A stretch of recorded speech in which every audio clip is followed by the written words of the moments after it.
नमस्कार दोस्तों, स्वागत है आपका आज के इस वीडियो में। आज हम लोग चैप्टर नंबर 3 का स्वाध्याय 3.5 के क्वेश्चन नंबर 3 जो कि पेज नंबर 109 पर दिया गया है उसके बारे में चर्चा करने वाले हैं। और इससे पहले के वीडियो में मैंने बताया आप सभी को कि आसादिश सूत्र के प्रयोग की परिस्थितियों के बारे में, यानी आसादिश सूत्र किन सिचुएशंस में यूज किया जाता है। तो उसी में से एक सिचुएशन आज हम इस एग्जाम्पल के तौर पर लेकर के आए हुए हैं। तो यहाँ पर आप देख रहे हैं कि एक एग्जाम्पल दिया गया है। एक वृद्धाश्रम के 48 व्यक्तियों की उम्र का वितरण निम्न दिया गया है।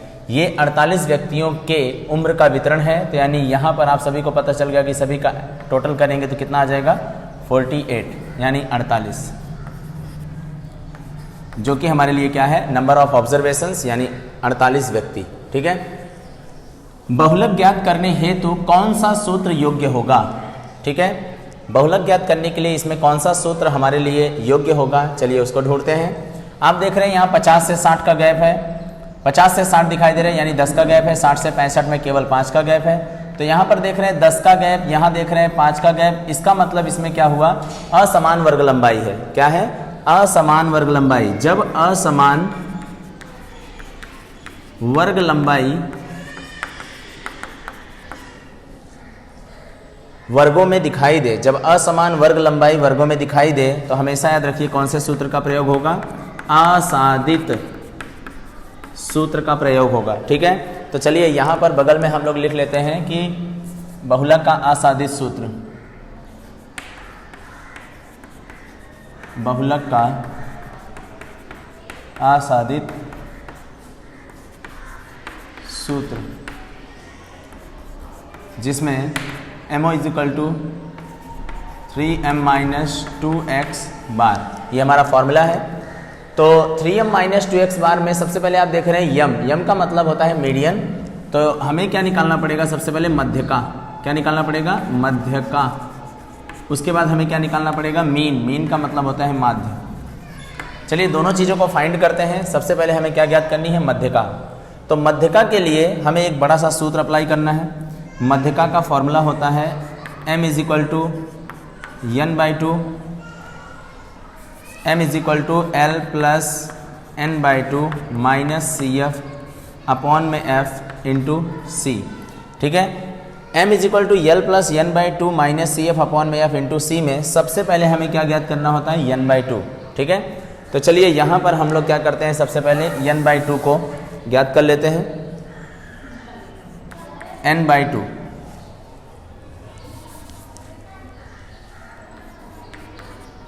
n कितना दिखाई दे रहा है, 48 is divided by 2 is equal to कितना दिखाई दे रहा है, 24 को हमें किस में देखना है, CF में।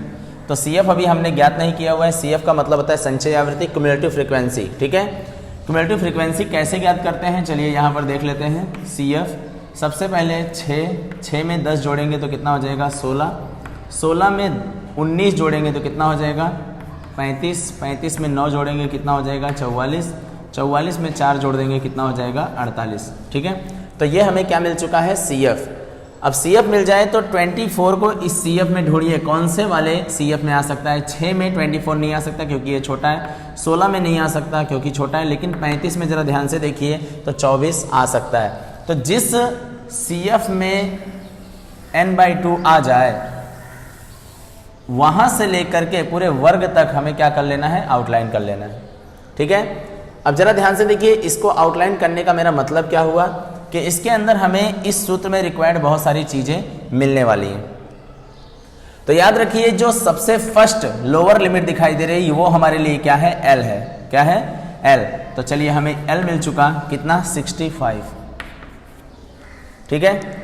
फिर इन दोनों के जो बीच का डिफरेंस है 70 - 65, वो हमारे लिए क्या है, C है। कितना दिखाई दे रहा है, 70 में से 65 को माइनस कर दीजिए तो कितना मिल जाएगा, 5। वो हमारे लिए क्या हो गया, C। आगे बढ़ते हैं, जो F की लाइन में आपको दिखाई दे रहा है वो हमारे लिए क्या है, F है। तो चलिए F भी मिल गया हमें 19। ठीक है। और जो आउटलाइन किए हैं CF, उसके जस्ट बिफोर का जो CF होगा वो हमारे लिए CF है। वो कितना दिखाई दे रहा है, 16। राइट। अब इन सभी को हमें क्या करना है, इस फॉर्मूले में पुट कर देना है। L = कितना था, 65 प्लस n/2 कितना आया था 24 माइनस CF कितना आया 16 अपॉन में F कितना है 19 इंटू C कितना है तो 5 है। 65 एज इट इज़ प्लस 24 में से अगर 16 को माइनस करते हैं तो हमें मिल जाता है 8 अपॉन में 19 इंटू 5। 8 5 40, 40 को अगर हम 9 से डिवाइड कर दें 65 प्लस 40/19, तो आप सभी को पता है कि 65 प्लस 65 ये वाला 40 को 19 से डिवाइड कर देंगे तो मिल जाएगा 2.11। कितना मिल जाएगा 2.11। अब इसको फाइनल कर देते हैं तो कितना मिल जाएगा 67.11। चलिए एक आंसर तो हमें मिल गया m का। m अगर मिल गया तो क्या यहाँ पर हम लोग m का अप्लाई कर सकते हैं 67.11 माइनस 2 x बार ढूंढते हैं। अब किसकी रिक्वायरमेंट है x बार की। आपको पता चला ना कि हम आसादिश सूत्र का प्रयोग क्यों कर रहे हैं, क्योंकि इसमें जो वर्ग अंतराल है वो कैसा है असमान है। वर्ग लंबाई कैसी है असमान है। कहीं 10 का गैप है तो कहीं 5 का गैप है, कहीं 5 का गैप है, कहीं 5 का गैप है, फिर देखिए 15 का गैप है। यानी जो भी वर्ग दिए गए हैं एक समान वर्ग लंबाई वाला वर्ग नहीं दिया गया है, इसलिए हम लोग कौन से सूत्र का अप्लाई कर रहे हैं बहुलक के आसादिश सूत्र का अप्लाई कर रहे हैं। ठीक है ना। तो आप भी देख रहे हैं कि यहाँ पसंद किए गए सूत्र के उपयोग से बहुलक ज्ञात कीजिए। तो हम लोग ने कौन से सूत्र को पसंद किया तो बहुलक के आसादिश सूत्र को पसंद किया और उसी से हम लोग क्या कर रहे हैं आगे कैलकुलेशन कर रहे हैं। ठीक है। उसके बाद जरा ध्यान से देखिए हमें निकालना है x बार। क्या निकालना है x बार। तो यहाँ पर आप x बार दो तरीके से निकाल सकते हैं। जो तरीका आपको पसंद आए वो तरीका आपको अप्लाई करना है। ठीक है। पहला तरीका है सिग्मा fx अपॉन में n। ठीक है। और दूसरा तरीका है x बार बराबर a plus sigma fd upon में n इंटू सी। ठीक है। दोनों तरीकों से मैं आपको समझा रहा हूँ, आप समझते जाइए। ठीक है। तो fx है, f तो हमारे पास है, लेकिन x सबसे पहले हमें क्या करना पड़ेगा यहाँ निकालना पड़ेगा। x का मतलब होता है मध्य मूल्य और इंग्लिश में कहते हैं मिड वैल्यू। क्या कहते हैं मिड वैल्यू। x कैसे निकलेगा अधः सीमा प्लस ऊर्ध्व सीमा बटे में 2। पहली वाली लोअर लिमिट दूसरी वाली अपर लिमिट दोनों को जोड़ना है और 2 से क्या करना है भाग करना है। तो चलिए मैंने निकाल लिया है। इधर आ जाएगा 55, फिर आ जाएगा 62.5। कैसे आया 65 और 60 को जोड़िए 2 से भाग कीजिए, 65 और 70 को जोड़िए 2 से भाग कीजिए तो कितना आ जाएगा 67.5। फिर 70 और 85 को जोड़िए 2 से भाग कीजिए तो 77.5। ठीक है। फिर 100 और 85 को जोड़िए और 2 से भाग कीजिए तो कितना आ जाएगा 92.5। ठीक है। मैंने ऑलरेडी कैलकुलेशन करके रखा हुआ है इसलिए उसमें से देख करके लिख दिया मैंने। ठीक है। आपको कैलकुलेटर से करना है, दोनों को जोड़ना है, 2 से भाग करना है, दोनों को जोड़ना है और 2 से भाग करना है। ठीक है। अब हमारे पास क्या आ गया x आ गया। अगर x मिल जाए तो आपको डायरेक्टली f है और x है, इन दोनों का क्या कर देना है मल्टीप्लाई। तो fx नेक्स्ट कॉलम क्या मिल जाएगी fx। तो 6 इंटू 55 तो मिल रहा है 330। 62.5 गुणे 10 तो कितना मिल जाएगा 625।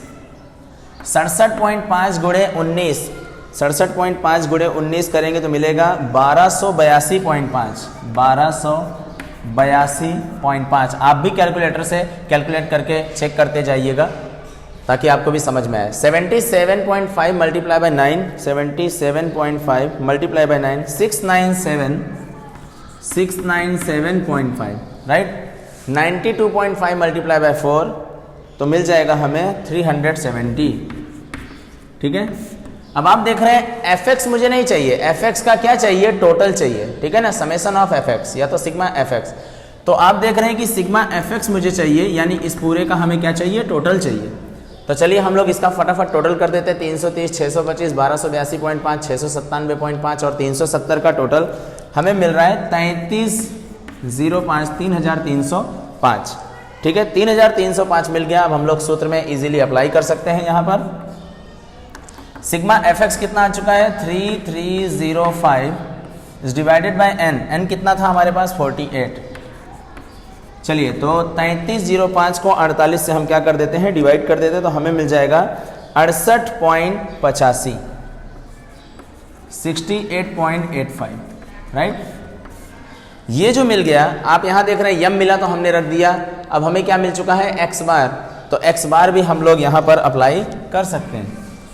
कितना मिला हुआ है, 68.85, ठीक है। 67.11 को 3 से गुणा कर दीजिए तो हमें मिल जाएगा 201.33, 201.33 माइनस 2 गुणे 68.85 कर दीजिए 137.7, 137.7। देखिए मैंने कैलकुलेटर से सब कुछ कैलकुलेट करके लिख लिया है, इसलिए मैं फटाफट लिख दे रहा हूँ। आपको क्या करना है, 68.85 गुणे 2 करना है, 67.11 गुणे 3 करना है। ये जवाब आपको मिलेगा। पहले जवाब में से दूसरे जवाब को क्या कर दीजिए, माइनस, तो आपको आंसर मिल जाएगा 63.63।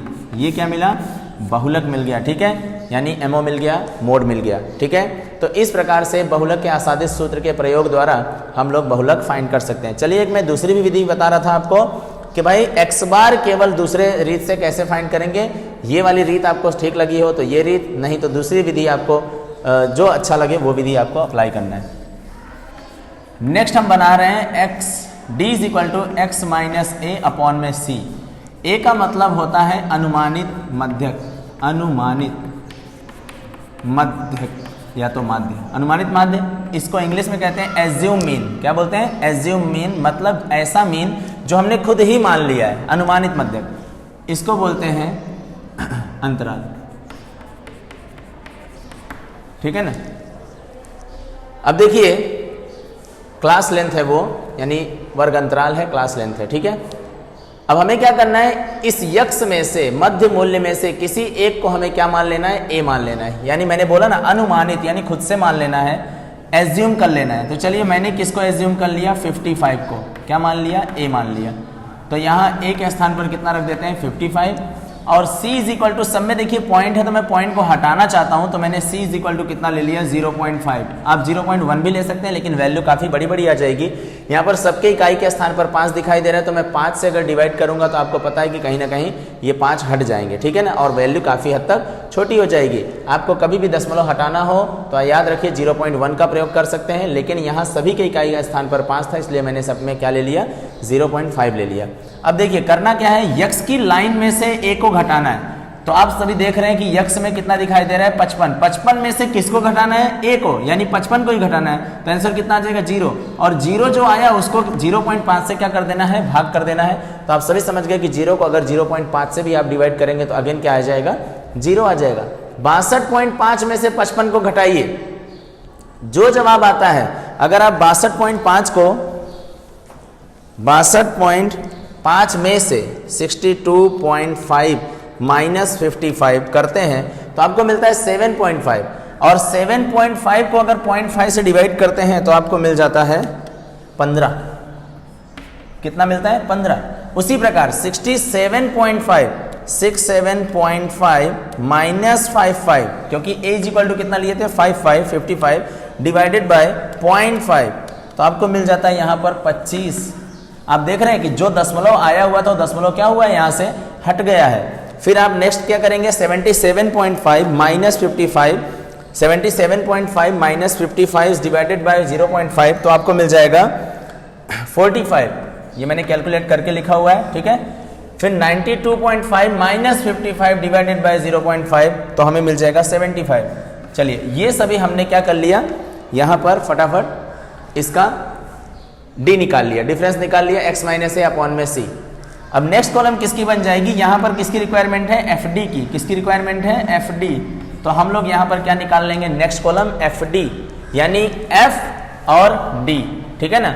एफ डी यानी 6 इंटू 0, तो आंसर आएगा 0। फिर 10 गुणे 15 यानी कितना आ जाएगा, 150। फिर 19 गुणे 25, तो 19 गुणे 25 में हमें मिल रहा है 475, 475, 475। फिर 9 गुणे 45, 45 गुणे 9 हमें मिल जाएगा 405, ठीक है। फिर 75 गुणे 4 मिल जाता है 300। इन सभी का मुझे क्या चाहिए, टोटल चाहिए, यानी सिग्मा एफ डी चाहिए। तो सबको टोटल मार देते हैं, तो टोटल आ जाएगा आपका 1330।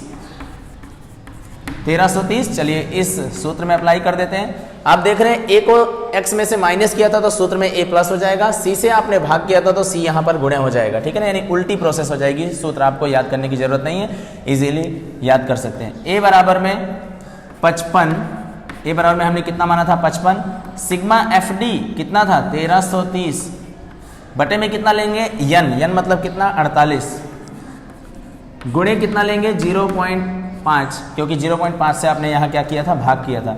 चलिए इस कैलकुलेशन को फटाफट सॉल्व कर लेते हैं। तो यहाँ पर आ जाएगा 55 प्लस 1330 और 0.5 का मल्टीप्लाई करके 48 से डिवाइड कर देंगे तो आपको मिल जाएगा 13.85,